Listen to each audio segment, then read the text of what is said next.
அஸ்ஸலாமு அலைக்கும் வரஹ்மத்துல்லாஹி வபரகாத்துஹு. தினமும் ஒரு ஹதீஸ். ஹதீஸின் சுருக்கம்.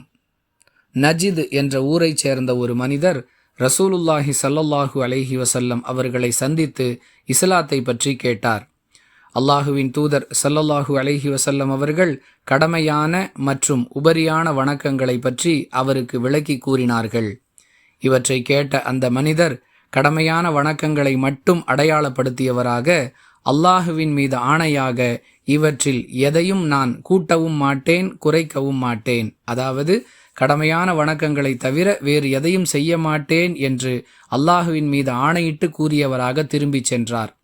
இதை கேட்ட ரசூலுல்லாஹி ஸல்லல்லாஹு அலைஹி வஸல்லம் அவர்கள், இந்த மனிதர் தான் கூறிய அடிப்படையில் நடப்பாரேயானால் இவர் வெற்றி பெற்றுவிட்டார் என்று சுப செய்தி கூறினார்கள் என தல்ஹா பின் உபைதுல்லாஹ் ரதியல்லாஹு அன்ஹு அவர்கள் அறிவிக்கிறார்கள். நூல் புகாரி, ஹதீஸ் எண் 46. அன்பிற்குரிய அல்லாஹுவின் நல்லடியார்களே, இஸ்லாத்தை பொறுத்தவரை கடமையான மற்றும் உபரியான வணக்கங்கள் நமக்கு வழிகாட்டப்பட்டிருக்கின்றன.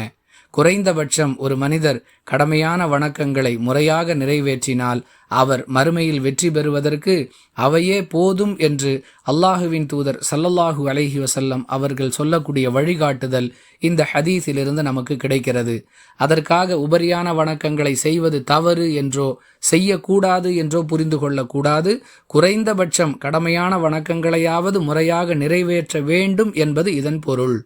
வாஹிர் தஅவானா அனில் ஹம்துலில்லாஹி ரப்பில் ஆலமீன். அஸ்ஸலாமு அலைக்கும் வரஹ்மத்துல்லாஹி வபரகாத்துஹு.